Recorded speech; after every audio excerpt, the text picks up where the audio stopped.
They pushed my grandfather to the ground, poured fuel around the barn my family built with bare hands, then raised a lighter, and smiled. But they didn't see my sister, the firefighter who's trained to run into flames. Not from them. She broke his wrist before he could strike, dropped the second guy with a single blow. Karen? She filmed it, cut the truth, framed us, until we released the full video. Stay with me, because once you see what was really on that footage, you'll understand why no one dares touch our barn now. The morning air in eastern Kentucky usually carries a hush that feels sacred. Cool mist curling off the hills, the faint chirp of wrens darting between fence posts, the clink of a ceramic mug against a rocking chair arm. But that morning, something was off. My grandfather, John Boone, was already up before the sun had fully settled its light on the grass. 78 years old and still stubborn as a mule, he wore the same flannel shirt he'd patched 5 times, and his boots creaked like old saddles. He hummed a half-tune as he swept dust off the porch, the kind of old habit that keeps ghosts out and memories close. The barn stood behind him, worn, weathered, slouched like it knew it had lived too long to be perfect. Built in 1953 by his own father's calloused hands, it had withstood storms, lightning strikes, and a tornado that stole half the roof but not its soul. Grandpa used to say, "That barn's got more spine than most men I've known." I was there too, visiting for the week. Sarah, my older sister, the firefighter, the one who never flinched even when half a mountainside went up in flame, was out by the water tanks, rinsing soot off the truck from her last rotation. She didn't talk much about what she saw on duty, but you could see it in her shoulders, always slightly squared, always ready. At 8:17 a.m., the quiet snapped. It didn't break. It snapped, like a branch twisted the wrong way. A matte black SUV crept over the gravel, tires hissing like snakes. No plates, no logo, no dust, like it had just been waxed to intimidate. It rolled slow, deliberate, like it belonged everywhere and nowhere at once. Grandpa stopped sweeping.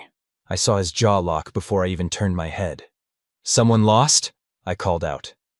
The SUV didn't respond. It parked in front of the gate. Driver didn't exit, neither did the passenger, just sat, watching, like the air itself had changed ownership. And right then, even before the doors opened, I knew that barn was about to be tested again. The SUV doors opened with mechanical precision. Not rushed, not hesitant, just cold. The first to step out was a tall, broad man with a shaved head and wraparound sunglasses that reflected everything but revealed nothing. His khaki pants were so stiff they barely creased, and his navy polo shirt had an embroidered patch I couldn't make out from a distance, something official-looking, but fake if you stared long enough. He held a clipboard like it was a badge of divine judgment. Then came her. Karen, striding like she owned the dirt under our boots. Her platinum bob didn't move in the wind. White blazer, red lipstick, high heels that clicked like accusations with every step. She wore her HOA badge around her neck on a lanyard that glinted in the sun. Big enough to be seen from space, but still as meaningless as plastic. She didn't smile. She scanned our home the way you'd inspect a restroom at a gas station. "This is the property listed as 214 Riverbend?" she barked, without looking at us. My grandfather didn't answer right away. He was still gripping the broom, steadying himself. I stepped forward, squinting against the rising glare. "Can we help you?" I asked, voice flat. Karen snapped her clipboard open like a guillotine. "You've been served 3 notices regarding structural violations.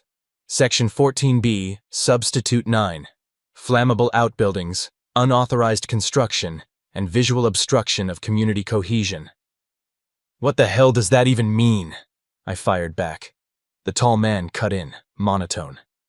"This barn's a hazard. We're here to enforce removal." My grandfather coughed hard, still reeling from the fall. "There's no community here," he rasped. "I built this land before you people were even born." Karen turned sharply, heels grinding into the gravel. "You built a fire trap," she snapped. "We've had enough of your non-compliance. Today's your last chance to vacate this structure before enforced dismantling." "Do you have a warrant?" I growled. Karen's smirk twisted into something colder. "We don't need a warrant. We're the Homeowners Association. You signed binding regional covenants when you acquired this lot." "We didn't sign anything," I shot back. Grandpa's eyes narrowed. This land was passed down to me before your office even existed. Karen stepped closer, and then she did it. She shoved the clipboard hard into Grandpa's chest. Not an accident, not a gesture, a shove. It knocked the wind from him. He stumbled backward into the gravel, coughing violently, wheezing. The broom hit the ground with a dull clatter. I snapped. You touch him again and I swear. I moved fast, fists clenched, but Sarah appeared from the side of the barn before I could lunge. Her voice cut like cold steel. Step away, now. Karen turned toward her, surprised, but not scared. And who are you? I'm the one who's going to put out your fire, before you light one. Karen raised her chin. Obstruction of enforcement is a finable offense. You try to burn that barn, Sarah hissed, and I'll show you what real enforcement looks like. The air hung heavy. No one moved. The barn stood behind us, silent, old, and proud. But that morning, we stood taller. If you think Karen just made the worst mistake of her life, hit the 7 key in the comments right now. Let's see how many of you would have stood your ground too.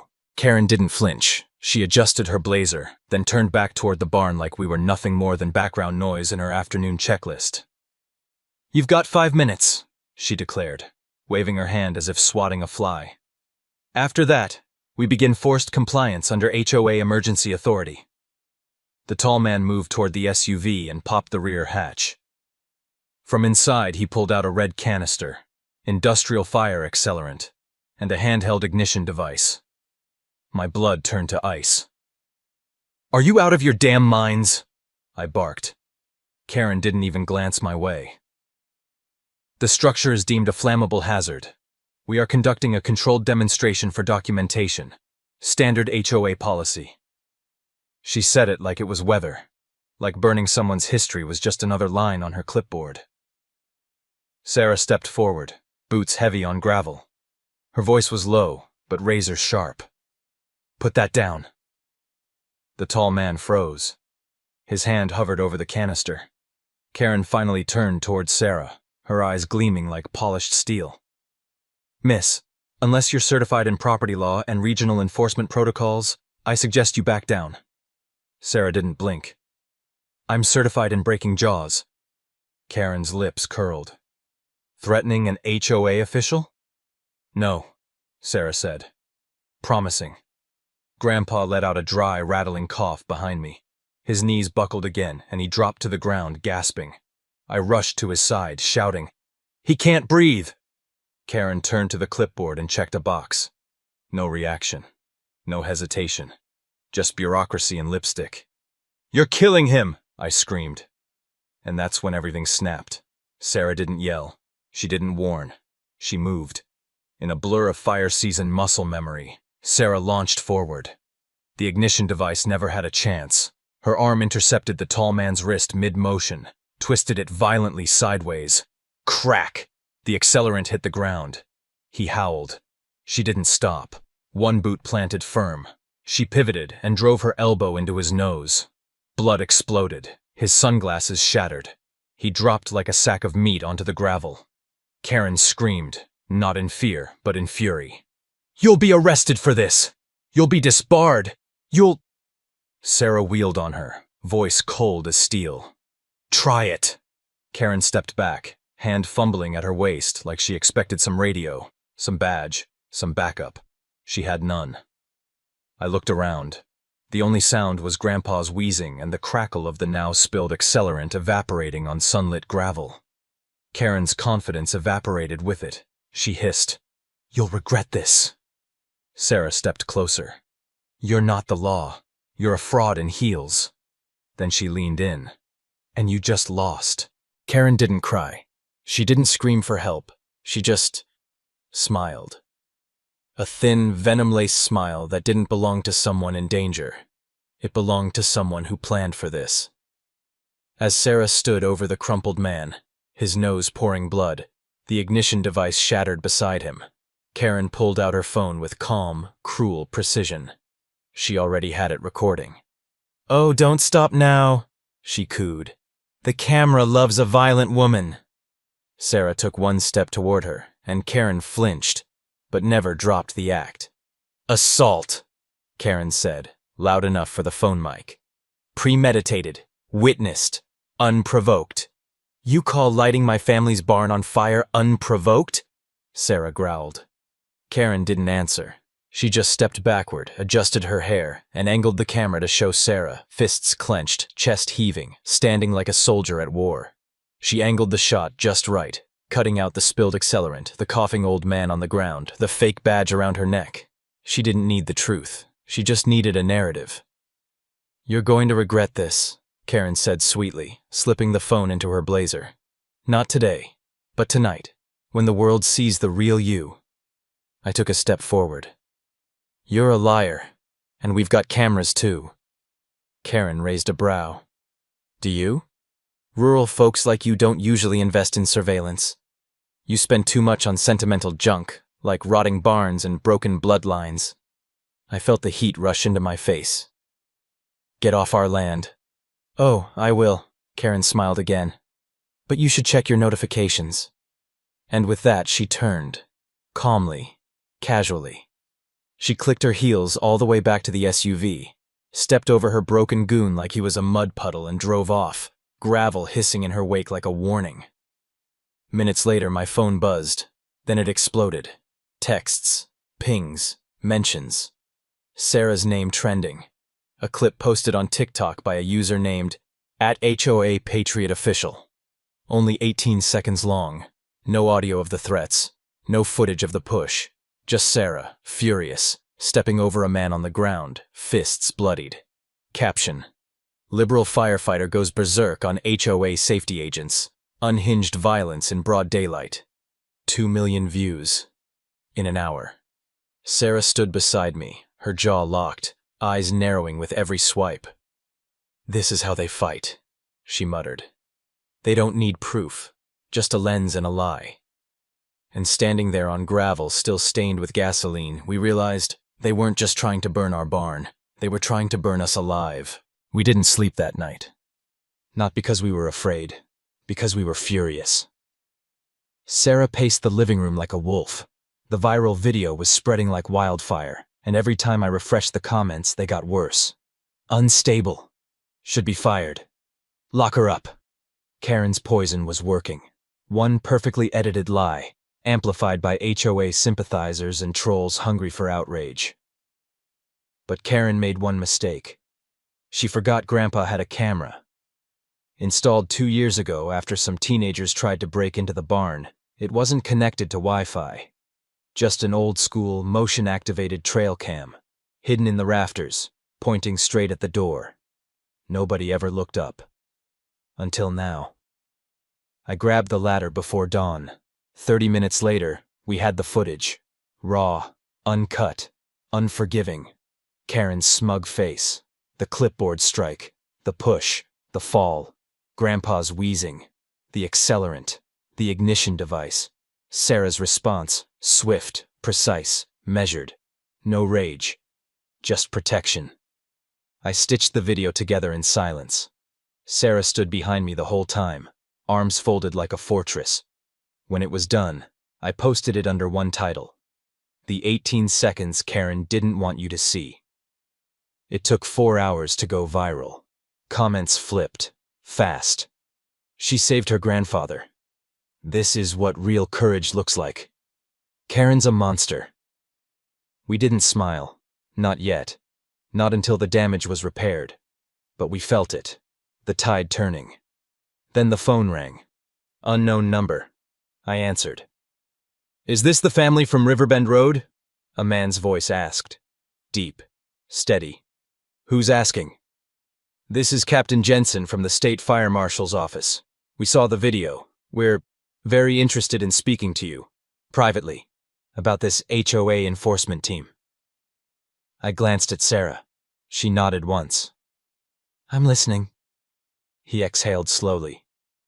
"You might not be the only ones they've tried to scare into silence." I tightened my grip on the phone. "No, Captain. We're not scared, and we're done being silent." The call with Captain Jensen lasted 20 minutes. By the end of it, we weren't just mad, We were mobilized. Sarah asked direct questions. I wrote names. Jensen, to his credit, didn't mince words. "This woman, Karen Ellison," he said, "has been tied to at least 6 other enforcement actions across the Tri-County area. Always the same pattern. Elderly property owners, ambiguous HOA paperwork, forced compliance under fire safety pretexts." "You mean extortion?" I snapped. There was a pause. "I mean criminal coercion," he said carefully. "But yes, extortion fits." We met with Jensen the next morning at the county fire marshal's office.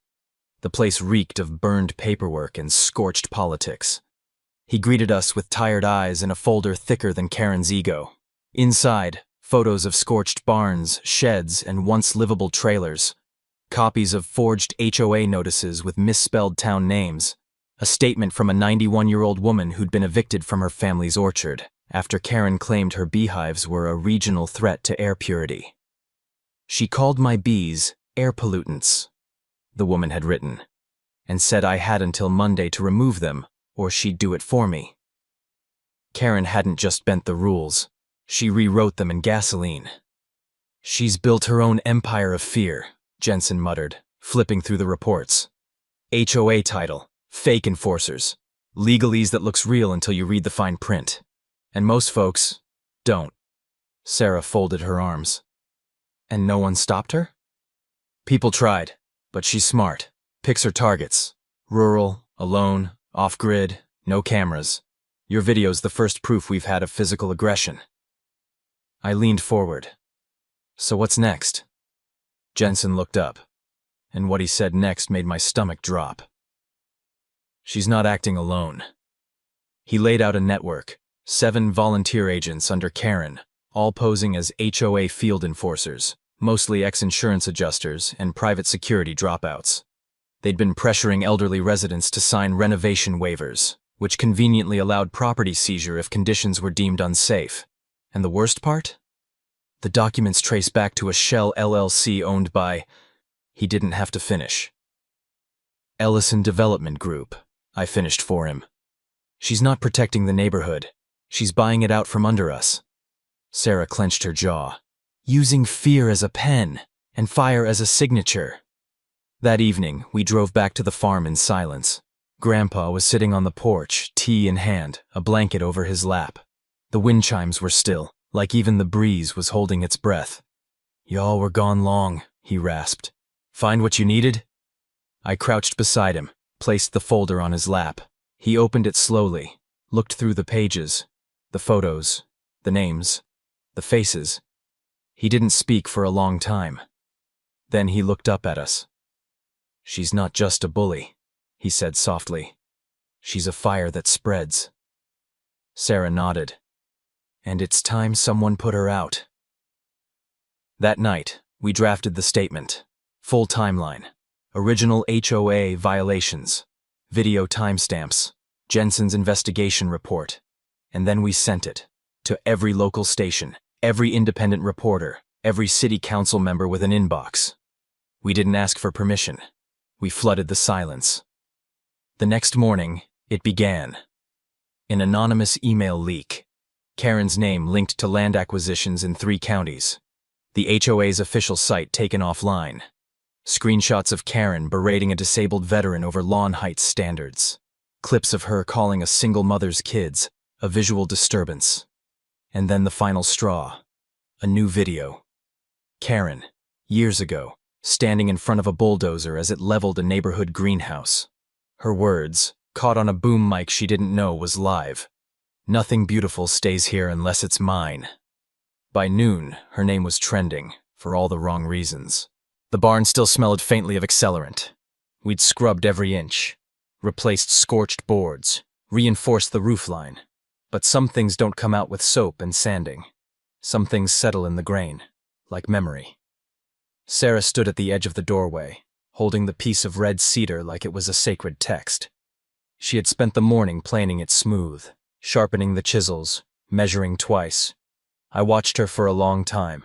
She didn't speak. She just worked, silent, focused, furious.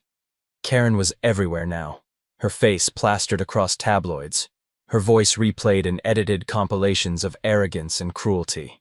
1,000 voices online screaming for justice, some real, some hollow. But none of it felt enough.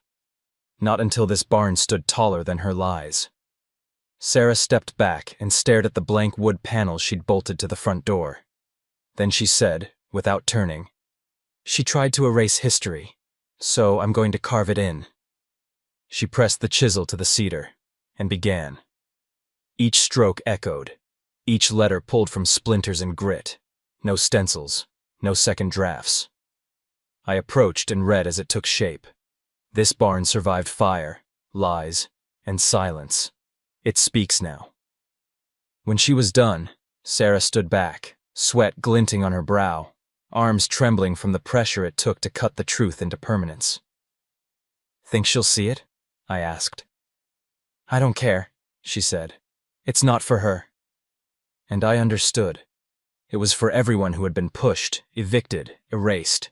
It was for the woman whose beehives were called a biohazard, for the veteran whose lawn was deemed too patriotic, for the elderly couple whose rose garden was dug up for aesthetic conformity. Karen hadn't just burned buildings. She'd burned dignity. Bit by bit, document by document, fine by fine. But not here. Not anymore. Grandpa stepped onto the porch, moving slower than usual, but steady. He gazed at the barn for a long time. "I remember when that door was just pine planks and nails," he said. "Now it's something else," Sarah replied. He nodded. "Now it's ours." That night we hosted the first meeting. Neighbors arrived quietly, suspicious at first, then determined. Folding chairs, thermoses of coffee, folders of letters they'd been too scared to show anyone. Sarah stood at the front of the barn, beneath the carving. "No one's getting bulldozed again," she said. "Not without a fight."